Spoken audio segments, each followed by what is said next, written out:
चलिए छात्रों, से आगे देखिए, आपका क्वेश्चन नंबर है 2। आपसे कहा है अपवर्तन के नियम लिखिए। ठीक है, नियम क्या है? ठीक है, उसके बाद आपको सवाल दिया है। ठीक है, पहले आप इसके देखिए अपवर्तन के नियम देखिए। ये होता है आपतित किरण, परावर्तित किरण पर अविलंब तीनों, देखो कृतता आपतन बिंदु पर अविलंब तीनों एक ही तल में होते हैं। ठीक है, नियम नंबर 2 है कि दो माध्यम के लिए, कोई माध्यम दो हो सकते हैं, कि दो माध्यम के लिए एक ही रंग के लिए, ठीक, एक ही रंग के लिए, एक ही रंग के लिए प्रकाश के लिए आपतन कोण की ज्या, आपतन कोण की ज्या कोमा परावर्तन कोण की ज्या का अनुपात नियतांक होता है। इसे आप ऐसे ही लिख सकते हो, या करके, या साइन आई बटे साइन आर बराबर नियतांक, नियतांक। ठीक है, ज्या कहते हैं हम, ज्या कहते हैं साइन को, ज्या कहते हैं साइन को। लिखिए क्या करें कि दो माध्यमों के लिए एक ही रंग के प्रकाश के लिए आपतन कोण की ज्या तथा अपवर्तन कोण की ज्या का अनुपात नियतांक होता है। मतलब इसे कहते हैं स्नेल का नियम भी कहते हैं। इसे याद रखिए, स्नेल का नियम। आपसे अगर पूछा जाए स्नेल का नियम,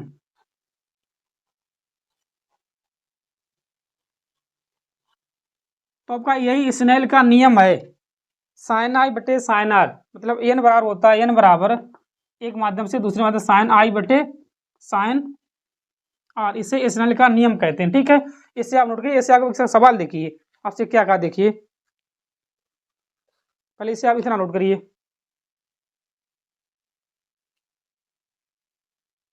ठीक, अब देखिए इससे सवाल अब क्या कहा।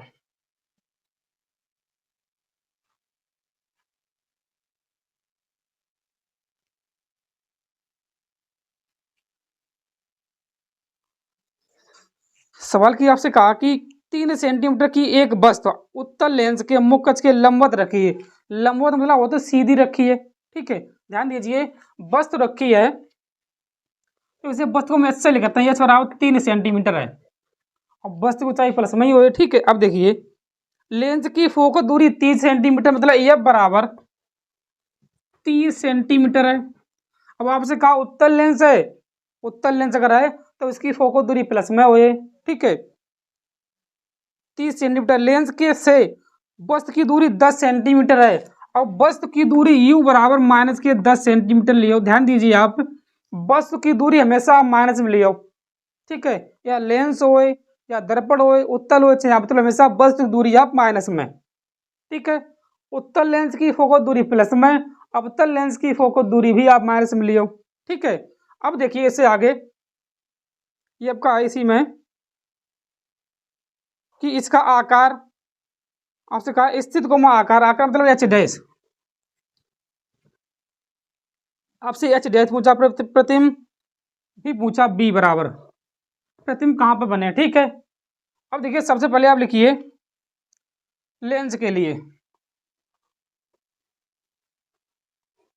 लेंस के लिए सूत्र, क्या सूत्र होता है लेंस के लिए आपको मालूम होगा, 1/f बराबर 1/b माइनस 1/u। ध्यान दीजिए, अगर आपसे लेंस पूछा है तो बीच में माइनस होगा, अगर दर्पण पूछा होता तो आपका प्लस होता सूत्र। ठीक है, अब देखिए सबसे पहले इसका यहाँ से आप बी निकालिए। देखिए 1/f बराबर 1/b माइनस 1/u। देखिए आप एफ की जगह रखिए आप 30 सेंटीमीटर, बी की जगह आप बी रखिए, यू की जगह पे आप माइनस के 10 रखिए। देखिए माइनस के 10 रखिए यहाँ पर, देखिए 1/-10। अब इस माइनस से प्लस हो जाए आपको, तो 1/30 बराबर 1/b प्लस के 1/10। अब ये आप 1/10 इधर ले आओ, माइनस हो जाए आपके। ठीक है, देखिए 1/30 माइनस के 1/10 बराबर में 1/b। तो इसका आप क्रॉस मल्टीप्लाई करिए, कैंची का गुणा, या इसमें आप 3 गुणा करिए लासा लेके, तो देखिए इन पर 30 है तो हमने आपको 30 हो जाए। ठीक है, देखिए 1 माइनस के 3/30 बराबर में 1/b। अब आप देखिए छात्रों, अब एक है प्लस का, माइनस के 3 है, जिसके ज्यादा होते हैं उसके बचते हैं। ठीक है, आपके माइनस के 2 बचे हैं, 1/b। इसे आप काटिए, 2 के 2, 2 3 सॉरी 2 के 2, 2 25 10। ठीक, -1/15 तब एक बी बराबर माइनस के 15 सेंटीमीटर। अब ध्यान दीजिए, अगर ये आपका बी जो है माइनस में है तो इसे अब क्या बता रहे हैं, ठीक है। अब मान लो ये उत्तल लेंस है, उत्तल लेंस में क्या होता है, अगर वस्तु प्रतिबिंब की तरह बना, ठीक है, तो प्रतिबिंब कैसा होगा, आभासी होगा, सॉरी वास्तविक, वास्तविक कोमा सीधा, ठीक है। इसे आप नोट करिए, इतना आप नोट करिए, ठीक है। इसे आगे देखिए छात्रों, सॉरी ये आपका लेंस है, ठीक है, तो आपका आभासी होगा, आभासी, ठीक है, आभासी, आभासी कोमा सीधा, याद रखिए हमेशा आभासी कोमा सीधा और वास्तविक कोमा उल्टा होगा, ठीक है। इसे आप नोट करिए पहले इतना आप। अब देखिए आपसे क्या कहा, प्रतिबिंब जो है सीधा बने तो आपको जो है एच डैश जो है प्लस में है, ठीक है। अब देखिए इसमें एच डैश आप कैसे निकले हो, पहले इतना नोट करिए, ठीक है। देखिए इसकी आप एच डैश निकालो पहले,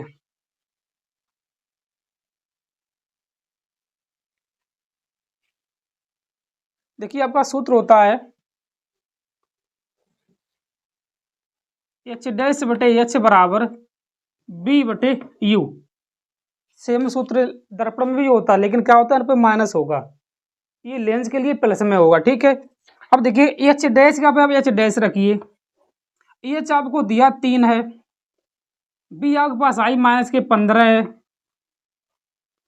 यू आपके पास माइनस के 10 है। देखिए माइनस से माइनस आप कैंसिल करिए, ठीक है। और देखिए 5 दूनी 10, 5 तीयो 15, 3 त्रिका 9, मतलब एच डैश बराबर 9, 2 दूनी 4, ठीक है। देखिए फिर एच डैश बराबर 9/2 आप भाग करिए तो फिर एच डैश बराबर 4.5 सेंटीमीटर होगा, क्योंकि देखिए एच डैश आपकी प्लस में है तो प्रतिबिंब जो है सीधा है, ठीक है, आभासी कोमा सीधा, ठीक है। इसे आप नोट करिए।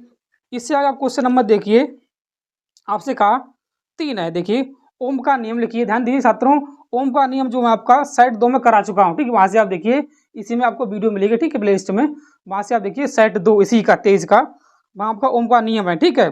इससे में जो आपको सवाल दिया है वो आपको करा रहा हूँ, ठीक है, पहले आप नोट करिए।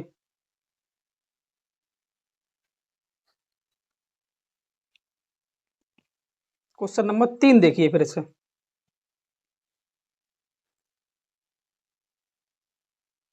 देखिए छात्रों इसमें 3 में क्या कहा आपसे, क्वेश्चन नंबर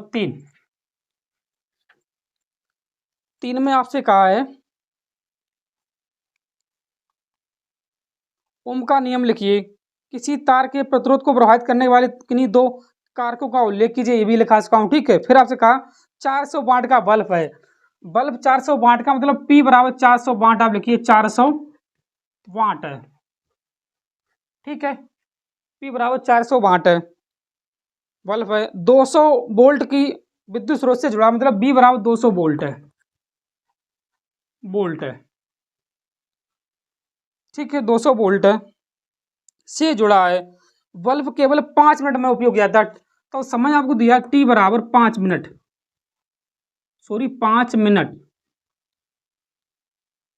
उपयोग में किया जाता है, ठीक है, उपयोग किया जाता है। बल्ब में प्रवाहित धारा, ठीक है, धारा मतलब आपसे आई का मान पूछा है पहले तो, ठीक है, धारा तथा उसमें उत्पन्न ऊष्मा की मात्रा ज्ञात की, मतलब आपसे एच बी पूछी है, उत्पन्न ऊष्मा की मात्रा कितनी होगी, कितनी जूल, कितनी कैलोरी होगी। ध्यान दीजिए छात्रों, इसके लिए आप क्या करना है, आपको सबसे पहले आप मालूम आपको क्या दिया, पी और बी दिया, आपको सूत्र मालूम होगा, आई के लिए क्या होता है सूत्र, पी बराबर होता है बी आई, ठीक है। अब आपको आई निकालने तो आई बराबर होगा पी बटे बी। अब देखिए आई बराबर पी की जगह रखिए आप 400, आई की जगह रखिए आप 200, सॉरी बी की जगह आप 2 कैंसिल करिए, 2 दूनी 4, मतलब आपके पास आई बराबर आ गया 2 एम्पियर, ठीक है। अब आपको चाहिए ऊष्मा, तब देखिए आपका सूत्र होता है एच बराबर बी आई टी, और आपको मालूम है कि बी आई बराबर क्या होता है, देखिए बी आई बराबर का पी होता है, देखिए एच बराबर पी गुणे टी भी एक ही बात है। आप ऐसे भी रख सकते हो, आई के जगह बी के जगह ये मान रख लो, कोई दिक्कत नहीं की बात है, या पी के जगह रखिए आप 400 और टी आप निकाल लो, टी हमेशा समय है, समय आपको सेकंड में ही रखने हैं, देखिए ये आपको अगर मिनट दिए हैं टी बराबर 5 मिनट, इन्हें आप सेकंड में चेंज करेगी, 1 मिनट में 60 सेकंड होती, लिखिए 6 पंचे 300 सेकंड होंगी आपकी। ठीक है, लिखिए देखिए एच बराबर पी के जगह 400, टी के जगह 300 आपकी सेकंड आए, 4 3 12 जूल, ये आपका आंसर है। इसे आप घात में भी लिख सकते हो, देखिए 1 2 3 4 5 मतलब 1.2 गुणे 10 की घात 5 जूल आपका आंसर है। ठीक है, इसे आप नोट करिए। इससे आगे देखिए आपका है क्वेश्चन नंबर 4। आपसे कहा चुंबकीय क्षेत्र रेखाओं के किन्हीं दो गुणों का उल्लेख कीजिए। ठीक है, फिर किसी सीधी तार धारावाही तार की उत्पन्न चुंबकीय क्षेत्र की दिशा ज्ञात करने के लिए मैक्सवेल का कार्क स्क्रू नियम लिखिए। ठीक है, क्या होता है कार्क स्क्रू नियम? ये आपका होता है मैक्सवेल का पेंचकस का नियम होता है। ठीक है, कार्क स्क्रू का नियम का मैक्सवेल का पेंचकस का नियम आप लिखिए।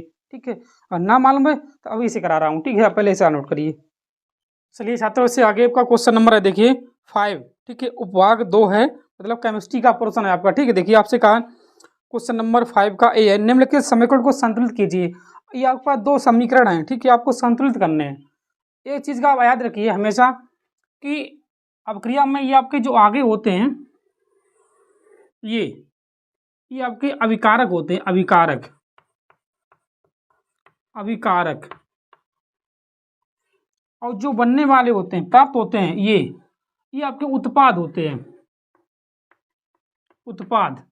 ठीक है, और अभिकारक में उत्पाद में जो भी आपके ग्रुप हैं, ठीक है, बैलेंस में होना चाहिए। ठीक है, तो आपके संतुलित होते हैं। ठीक है, इसमें आपके क्या देखिए ये आपकी कैल्शियम है, ये आपका कैल्शियम हाइड्रोक्साइड। ठीक है, carbon dioxide arrow calcium carbonate plus के H2 मतलब जल है आपका। ठीक है, अब देखिए इसे आप संतुलित करने के लिए देखिए इसमें आपको OH का होल 2 आ जाए, मतलब आपका ऑक्सीजन भी 2 है और हाइड्रोजन भी 2 है। ठीक है, देखिए यहाँ पर ऑक्सीजन 2 है और 2 2 4 है।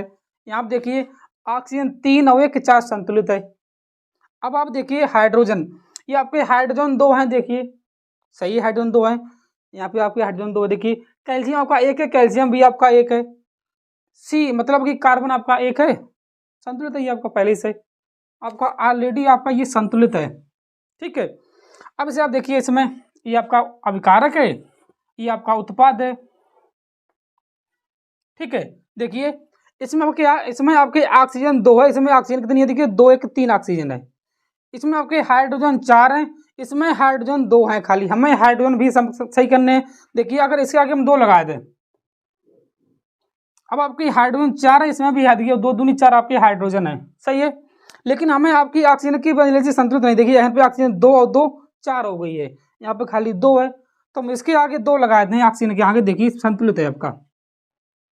आपकी ऑक्सीजन 4 है, देखिए आपकी ऑक्सीजन 4 है, हाइड्रोजन 4 है, आपकी हाइड्रोजन भी 4 है, और आपके कार्बन आपका एक ही, सही है, संतुलित है। ठीक है, अब इसके बाद दूसरा देखिए आपसे क्या देखिए बी, इसे टाइप देखिए क्वेश्चन नंबर बी, देखिए इसी में ये आपका ए था। ठीक है, 5 में ए था। ठीक है, अब इसमें बी देखिए आपसे क्या कहा,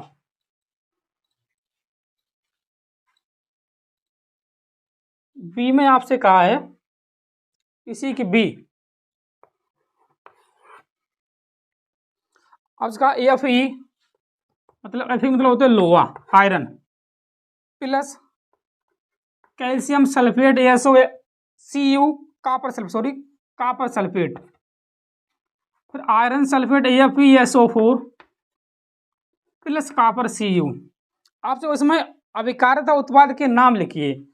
क्या आपके ये आपके अभिकारक हैं, अभी मैंने आपको बताया, ये आपके उत्पाद हैं, कुछ आपको करने नहीं, ये आपके अभिकारक हैं,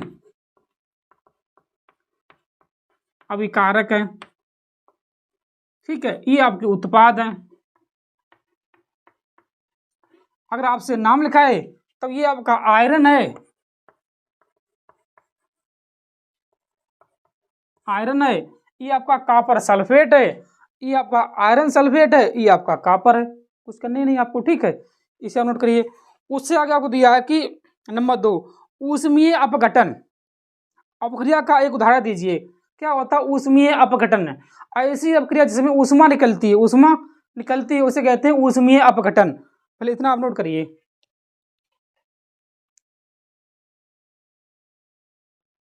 देखिए छात्रों, इसका ये आपका सेकेंड इसमें है।